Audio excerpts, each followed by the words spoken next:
What's going on, Workforce? Brian here.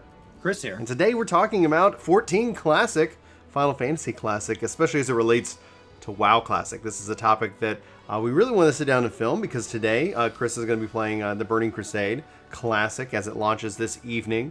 But he's not going to be doing that live. Maybe check that. I don't know what your TBC Classic plans are if you're going to be streaming that on Wednesday. But yeah, go ahead and just tell people what's up. I don't know. I stored in my head that all expansions from every game ever release in the morning, in the AM, sometime between midnight and 5 a.m. because that's like MMO traditional industry. Mm-hmm. That is not when the portal opens. And if I would do time conversions and actually pay attention, I would be aware that it does not release until the end of my workday. So I might be live. I might not. I don't really have a plan. I'm going to be in 14 tomorrow because that's what I told people I was going to do. We'll definitely be playing on Thursday. But I hopped in this morning. I did boost my character. Okay. And we got clear of the quest. We're sitting in front of the portal. So I'm where I need to be. I'm exactly where I need to be. It's just a question of like, will I be there when the server... I logged right in. There was no queue. I was like... Everybody knew it was this evening. Oh, because you're 12 hours early, bro. Yeah. Like, yeah. Shocking. That or everybody's... Turns out if you go wait at the Apple Store for the next iPhone right now, there's no line because it's not coming out for several months. They're going to look at you like you're crazy. Anyhow, the core of it, I wanted to... We were talking about this a little bit last night, and I've been playing Final Fantasy XI Classic. And so the question comes up, and we see this come up a little bit, and I'm going to venture to bet the more 14 continues to succeed and continues to grow, there's going to be contingency of those who really are curious about 1.0. 1.0 is destroyed. You cannot play it whatsoever, but with New Game Plus, you can play up from 2.0 and forward. So the question should there be a 14 Classic? What are our thoughts on that? How would that work, especially as it relates to just the fan movement that eventually brought about WoW Classic, which was like, that was the reason why it exists, is people were running their own private servers, things like that. So Chris, I want to hand it to you. You didn't play 1.0. I did. What are your thoughts there? So, first of all, just to like clear Yoshi P's, he has made it abundantly clear this will not ever be a plan. Yeah. And people have asked specifically, can they replay through the cataclysmic Dalamud events that ended 1.0 and effectively deleted the game in the most catastrophically beautiful way possible, and won't come back. Yeah. 1.0 is kind of odd. This is interesting off of the topic of, I was watching you streaming some 11, mm-hmm. and I asked you, like, hey, if they re-released 11 Classic servers, would you play on them? And you and the people you were playing with were all like, yeah, absolutely.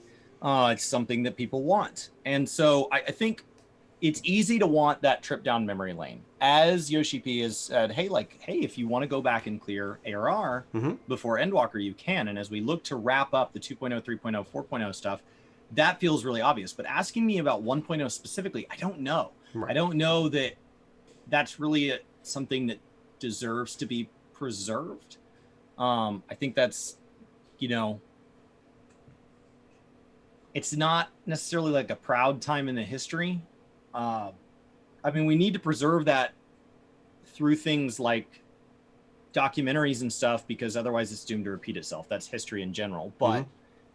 I don't know that we need to relish in it and rejoice in it the way a remaster or a classic or something like that is. I don't know that needs to be a thing that comes back. I think classics and remasters are better served for things that like were loved. And mm-hmm. so there is an aspect of nostalgia. I think it's probably just best to let 1.0 die a little. Yeah. This we're in complete agreement. Yoshi P promised us that as 1.0 players, we were going to experience something very unique to that, which is basically the destruction of the universe of 1.0 and the birth of 2.0. And no, 1.0 should never come back. The time and effort and whatever should be spent on 11 Classic. Like when we look at it, like there's a nostalgia factor, but 11 Classic, having played through it, continuing to play through it, it is an incredible game. It is what, when you look at WoW Classic to WoW, like really that's where you look at what was a really good experience. and actually still is a really good experience, I think you would end up having a vast amount of people very curious about that. If you think of 11 and then 14 as kind of those pairings, two different games. One of the strengths 11 Classic brings, what 11 brings in this regard, is that there's none of this rush at the end game. The end game begins at level 1 in Final Fantasy XI. The end game starts at level 1. You're never rushing to the end game. There's stuff waiting for you at level 10, 20, all the way up to the level cap of 75, which is what Classic kind of infers. In the current retail version of 11, you can actually go to 99, and they've brought in a lot of different quality of life things. You can technically play that game pretty much solo and experience it, but you do feel its age. Like, you do feel that this was a PS2 game back in its day. And so when it comes down to like the classic servers, it's such an interesting debate. Like, you were just talking on stream about your wife, Claire, who studied historic preservation.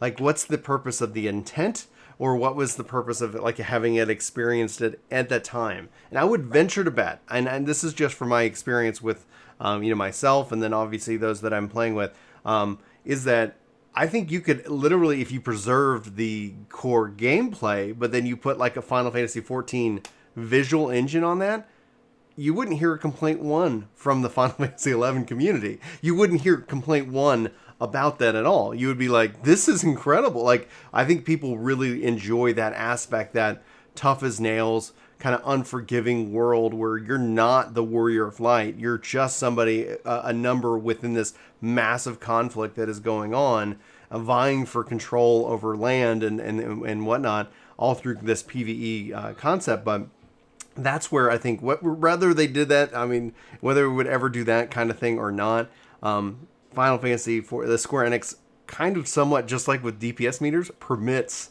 private servers to continue to run. And so you end up having this community that, like, I think would, if Square Enix came out at E3 or some kind of a big announcement and saying, we're, in lieu of the 20th anniversary of 11, we're going to turn on classic servers, level cap 75 servers as a part of your subscription. I think you would actually see some excitement. I think you would actually see people moving from private servers to here. So to kind of back to summary for those of you who kind of like might not know what I'm saying. No, I don't think 1.0 is classic. I don't think 1.0 is beloved. I think there were some good things about 1.0, but all that is fine to be preserved as memory. 11 really is, when we look at WoW to WoW Classic, that's that time frame. That's coming up on 20 years. Go ahead, Chris. Yeah, I mean, the other question is like, what comes back? Right. So when you breathe it back to life, what comes back? And what comes back is the optimal level of play. People want to get straight to the best parts. Mm-hmm. And so they're going to grind straight to the best pieces of loot. They're going to go back and do only the most fun things. They're going to grind hard. And anything they're doing that's not fun is because it's optimal. And everything else is going to be just about getting straight to the good stuff. So, like, imagine we brought 2.0 back then, mm-hmm. right? Imagine as a caveat to this, we say, you know what, let's re-release 2.0. Well, Protect is back on the bar, long mm-hmm. live Protect. Stone Skin. And we're going to, we've got 2.0 as it was. Well, Fate Trains were a thing. Do Fate Trains come back in a more meaningful way? Is that something that's changed? So when we talk about bringing them back, the question is, what version of them are we bringing back? Not in like a patch number specifically, but in how will people consume this content? Mm-hmm. They're going to consume it a lot faster. The Savages, the Ultimates, the difficult fights that held players over, the long grinds of previous relics. People are going to optimize, till they're so fast. And so you've got to release an accelerated patch schedule. So it starts to create a weird timeline because mm-hmm. you're not running. Say you start 20 years behind. Right. You don't stay 20 years behind. You're going through time at a faster pace. So the question becomes, how do you balance that? Do you start laddering it where it keeps resetting? Do you let it depart into its own timeline where it can slow down because it's new content? Do you let it catch up? there's some weird stuff that happens there. And then the other question is, how do you pay for it? Right. If 11 Classic comes back, does it stay underneath the 11 subscription? No, it's got to be combined. It's got to be a combined subscription. Even 11 in its current state today has to be combined with 14. I think that's the model. I think what the model is should be adding value. Whether you have interest in playing 11 or not, what ultimately ends up being the case is that Yoshi P's mantra of like, yeah, if you're burned out or you're tired, go play something else. That something else doesn't have to not be a Square Enix game, right? Right now, that's the option, right? Unsub and maybe lose your house if you have a house. Like that's where I think his words kind of fall under this sense of like, but Chris, like you just got your house, like you just got that.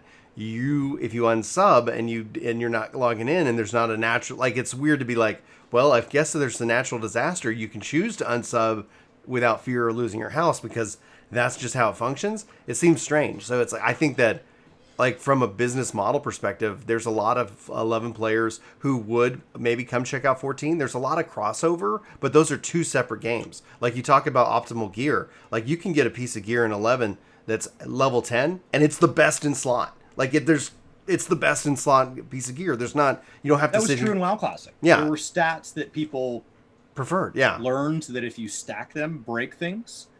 And the way to get at those stats is not necessarily to get the highest eye level gear. Mm-hmm, exactly. There are pieces you get along the way to leveling that stay. We see that in 14 with the crafting.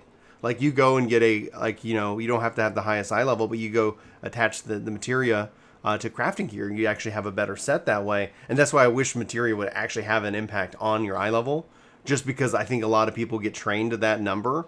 And then they don't actually go look at, the possibilities. In my personal, we talked about that in a video, but no, I think you combine the subscriptions at a minimum, even with retail. Let's say they didn't bring back classic servers. 11 does kind of serve as that more classic approach. It's a more thought out approach, a more complete thought than 1.0 ever was. And it kind of makes a sense of like, you ever wonder if like in a multiverse theory, like if 1.0 was a success, like what would the game look like? And it would be a completely different game. It would be very sandboxy as opposed to theme park model. And who knows? Like maybe that would have been something to attract over 1.0 players. But I think at the core of it, like people would be happy to pay for private servers classic servers for Final Fantasy XI. There might be one or two who would be like, I wish 1.0 I could go back and play 1.0. No, you don't. No, you don't. You might be like, yeah, 1.23, that was pretty good. Yeah, 1.23 was pretty good. They had fixed a lot of things. They added in a lot of things. But we got like 1,000 times more things at the launch of 2.0 that it's like, man, yeah, like I want things for 14. I still want things for 14. But man, like it's night and day. And my thought is, and I've seen chat sound off on it, yeah, literally like 17. Like if we were going to put a number on it, if we're going to say what Yoshi P's kind of teasing about, like at some point 14 as a number won't make sense for this game, yeah, like I would rather them look forward to bring in some of the things that people really want to see, like, updated graphics, updated systems, fixing these core things, these quality of life things, these bringing in new systems that we've wanted that they just can't seem to do, like we talk about trusts throughout the, like there's a lot of things that I think would be better spent, and Yoshi P knows that, right? Like, a classic server I think adds value to the overall offering that is the subscription model, and that I think has a place. And who knows what we'll end up seeing them announce as the 20th anniversary of 11 comes up. But I think at the core of it, when you look at a growing market, a growing game, a growing fan base, it's investing in where people are and not where people used to be. That's just my thought. Yeah, I mean, I think that's really the question here is how old does a game need to be before it makes sense? And then how does it get paid for? Yeah. And the second part has to be married with it. It's not a pleasant conversation. At least here in the US, it's often considered rude to ask how much somebody makes or how much something costs. So usually it at least comes with something like a don't mind me for asking, or if you don't want to say it's okay, some sort of disclosure with that statement. Mm-hmm. But it's real. Things cost money, and developing classic servers is not as simple as booting up an old file and hitting play. There's a lot of work that goes into it. They have to bake in patches for exploits. They have to make servers able to handle sudden influxes of people that are there for the nostalgia and then drop off because it doesn't have that steady pace of interest in the content. It has these big waves. And they've got to design for literally a server of almost purely exploiters. Everybody here is there to dial it to the max, and they have way too much information and foresight. They know not to get that patch today because next patch there's a better one. Like they know everything. They can literally see the future. And so you've got this entire server full of people that can just outpace the changes. And it's a really hard thing to bake in and handle. Like, when do we release these things? Do we release them in the order they were? Do we maybe move the order around? Do we release them at the original pace? If we modify the pace, do we modify it by a consistent amount? Do we slam things into set groups? How do we do this? And then lining the content up. And that's assuming that your game runs on the current launcher. Yeah. Right? That's assuming that it was as simple as just booting up. You know, any of you that ever played games back on DOS with DOS commands, I don't know if I can just install that on a modern Windows machine. Like, first of all, I don't have a disk drive. Right. So, like, that's an issue. And your point is so valid because 11 retail runs still in Play Online, which essentially, when you compare apples to apples, like, it was pretty ahead of its time because you have the Blizzard, the Battle.net launcher, where you have all these different games and all this different stuff, where you have friends list that's unified, etc. But now that's been abandoned, and so when you look at it, it's like, I would probably say bring it into the 14 launcher. There's a lot of things that you could do that could preserve Classic while at the same time having quality of life. One of those things I've always argued is that, what if you had a shared friends list between 14 and 11, especially if you were going to have a shared subscription? Oh, I see Brian's playing 11 right now. Hey, what's up, dude? Hey, we're about to go do this raid. You want to come help me farm mounts? Why, sure. Because what people have discovered, which shouldn't be like news, but it just is something we always want to reiterate. Turns out playing with friends better than playing alone.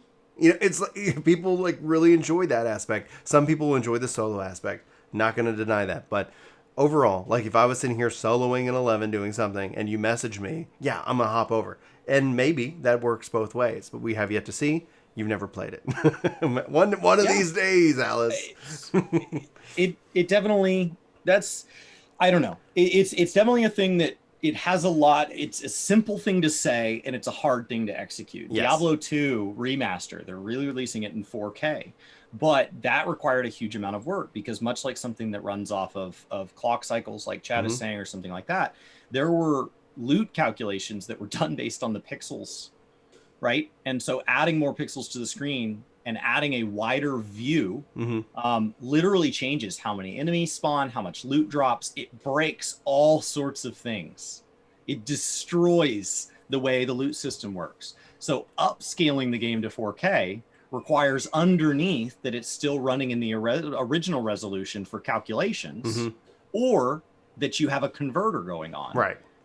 And so actually, so that they don't accidentally break something unintentional, Diablo 2, my understanding in the most recent dev panel on it, said that they're going to have the game running properly in the background, and you're going to be playing a reskin on the front end. Like, that's its own interesting solution. And so it's a lot. It costs money. How do these things get paid for? And I want them to discuss that on the front end to be really clear with us. What we don't want is something where people feel that they're being charged too much. When you view buying a boost into the Burning Crusade as purchasing the Burning Crusade instead of playing Classic, because you're not carrying your character forward in this long live service model. Right. You're hopping straight into the Burning Crusade as a standalone title. Suddenly a $40 price tag is very affordable. But when you view it as, well, you're charging me to skip over old content to get into old content, that sounds really crappy. And so, but to say, hey, this game has to get paid for and it's free to the people who've been playing other than their subscription, we'd kind of like you to maybe offer some money into the pot. Yeah. That's a really reasonable ask. Like, I understand you got to the party late and I didn't charge everybody else at the door, but they've been contributing to everything we've been doing all along, and you just got here. It'd be great for you to play a little catch up. That doesn't bother me. And so I boosted so that I didn't have to play Classic during Burning Crusade, and I'll be playing Burning Crusade when the portal opens. And this is what made me wonder, like, if 11 Classic ever came out, the same way I asked you to join me in WoW Classic, that would be an opportunity for me to jump into an 11. That would be a great excuse for me to say, you know what, I'm going to do it. Right. Brian, I have a lot of questions. This is not a nostalgia trip for me. Right. But I'm super intrigued. Right. And that's how you win at Classic. You didn't make it to 60. Right. You didn't make it anywhere close, but you at least got a taste. And honestly, in Classic, you don't have to make it all the way to Cap to get a taste of what most people experienced. The end game is really, they are two different games, leveling and as opposed to modern MMOs where, like, if you're not making it to end game, you're really not tasting the game. You can taste WoW Classic without making it to Cap. Yeah, 11's the same way. Idea. It's the thing is that the end game starts at the level journey 1. is a huge portion of it. Yeah. And so if I wanted to play Classic Vanilla, skipping over it doesn't make a whole lot of sense. But I don't. I want to play in the Outlands, and so jumping to 58 so I can walk through the portal. That's really great. Yeah. So that's kind of my thoughts on that. It was a good day to talk about it because obviously with WoW Classic going live, it does make 14 go, okay, what's your answer to this? Because earlier on stream we were talking about, like, well, what's WoW's answer to Endwalker? Right. And they honestly don't have one. They don't have like one. When we do the math, 9.1 will be out and it'll be too soon for them to be on the ball for 9.2. Right. They don't have an answer. And so there doesn't always have to be an answer, but as the Classic model seems to succeed for WoW, it does say, okay, well, what is 14's equivalent, and is it something they're looking into? And as of right now, publicly at least, yeah, no. It adds so much strength to the value of the subscription, though. It adds so much strength to the value of their subscription, and that's where, you know, people have argued that, oh, they should just increase the price. The subscription price of MMOs hasn't increased in over 20 years. It has been set, and it has not gone up. And the other thing is that not like there's more people who are subscribed to these games than there ever were. WoW set records. Those records have yet to be surpassed by any one game specifically. So the subscription model isn't, and then now all these games have cash shops anyway. It's not like that's going to become a thing. You're not going to have somebody come out and say, here's $20 or $30, especially in the lane of Game Pass. Well, you know, Game Pass offers far more value per your dollar than a subscription MMO. Now, I prefer MMOs, but that's just the reality of when you look at, like, a variety of things that you can do. A never-ending content cycle versus an MMO where it's like, hey, you might want to wait. So I think that's why 11 should come to the you know, whether it's classic servers or not, they need to combine those subs, because I think that's just going to add more value to the player base and help them kind of be, you know, kind of toe for toe, you know, with what WoW and WoW Classic does. Now, we'll have to wait and see what they ultimately do. We'll be sure to cover it here for you guys on the channel. If you enjoyed today's video, hit that like button, share button, subscribe if you haven't subscribed already, and if we have the clips feature turned on, if there's anything out of these videos that you like, be sure to clip them and share those clips out. I'm very curious to see what you guys find the most useful from our videos or our guides. So we appreciate that. For our members, you guys are awesome. Thanks for supporting. We got many people who've joined at the $1 Club, but if you want to support and you just don't have the means, we totally get it. If you have Amazon Prime, you can always drop and say, hey, to Chris with an Amazon Prime sub. If not us, Lamatan's a great option in the community. Happy's a great option in the community. Night Sky Prince. There's so many. Like, honestly, Rook. Like, I mean, we could just go down the list. Mione. Be sure to be spending that Bezos money on somebody who's putting out stuff that you're enjoying. If you do have that Amazon Prime sub, we do appreciate it when you do choose to fly with us. But that's going to wrap it up for today. For Work to Game, my name is Brian. My name's Chris. Thanks so much for watching. Hopefully you have a good one. Hope to see you next time. But until then, take care.